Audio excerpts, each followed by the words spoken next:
What's happening, everybody? Welcome back. This is Forgo. Now, originally, I was going to do some Phantom Pain Cage runs with you guys against Kamu, but I actually had some requests to try to help you guys as far as, dealing with the binary star here, because this is a bit of a difficult game mode for some players out there. But the reason you want to play it is because you want to get all these nice little black cars and these memory chips. These are really nice to get and have to level up your characters. Now, as far as the part 2 here, I've already cleared, all these, not every single one of them, but the first 4 with pretty much A rank characters. All these are A rank characters. I used Lucia and Chrome in the first one, then I used, or Lucia Dawn and Chrome, and then I used Karenina and Nanami in the second, then I used Lucia Dawn and Kamoy Bastion in the third, and then I used Ayla and Fire God Lee in the fourth. All A rank characters. Was able to get through this, no problem. And the beautiful thing about this game mode is that they do, well, we don't want to reset it, but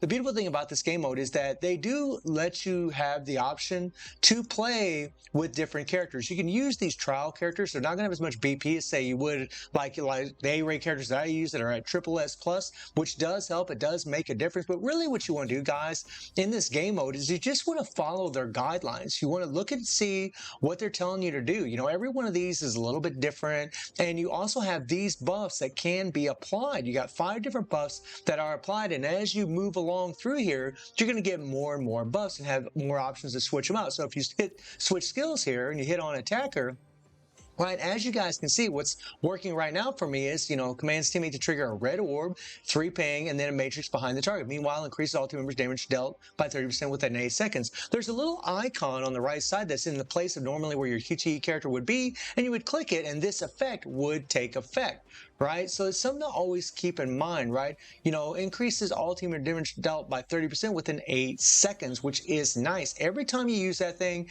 you're going to get an increase in damage, which is very, very nice. Or if you want to change it, then you can have kind of like a bleeding effect, and then you trigger a red orb. Depending on the characters that you play with might depend on who you'd want to use in here, right? If you put on tank here, you can read all this. I'm not going to go into every one of these guys. I just left it all on the first one. I didn't change anything at all. And pretty much what I've done so far, guys, I mean, for the most part, I didn't record this run, but I did record these. Pretty much what I've done so far is I just, like, for example, with Karenina and Nanami here, I just use Karenina as a damage dealer and let Nanami just go attack the boss. The Nanami, all the tanks draw aggro, which means that all of your bosses are going to be attacking your tanks before they attack you. They're going to be prioritizing the tanks. So if you have a good damage dealer on the side, you can just pretty much melt them if you choose to do so. There are some stages in here, like for example with Karenina and Nanami, you're facing against Musashi, where Musashi is going to have a super armor built up. He's going to have like a shield in front of him, and once that shield runs out, that's when you can do the most damage, right? But all I did was just let Nanami just keep doing attacks to him, and because they're automatically going to attack, and I just used Karenina just to mow him down. Pretty much that's all I did, and that's pretty much what I did for all of these things. With Fire God Lee and Ayla, I was just trying to dodge, go to my matrix, use my yellow orbs, go into the red ping after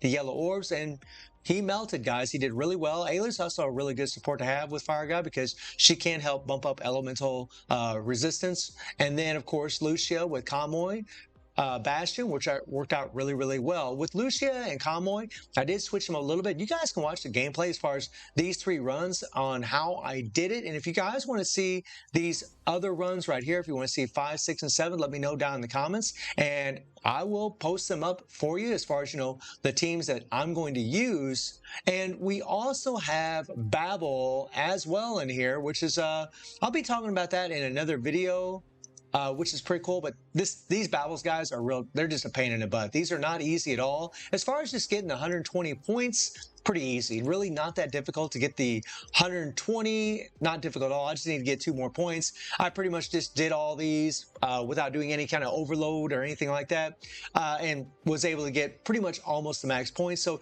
you guys are pretty much going to be able to do this.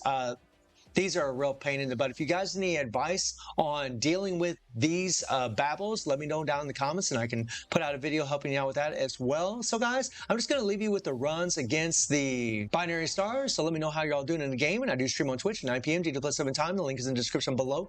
And I hope you enjoyed the video. Thank you for watching. Y'all take care and have a good one. See everybody. Take care.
出撃。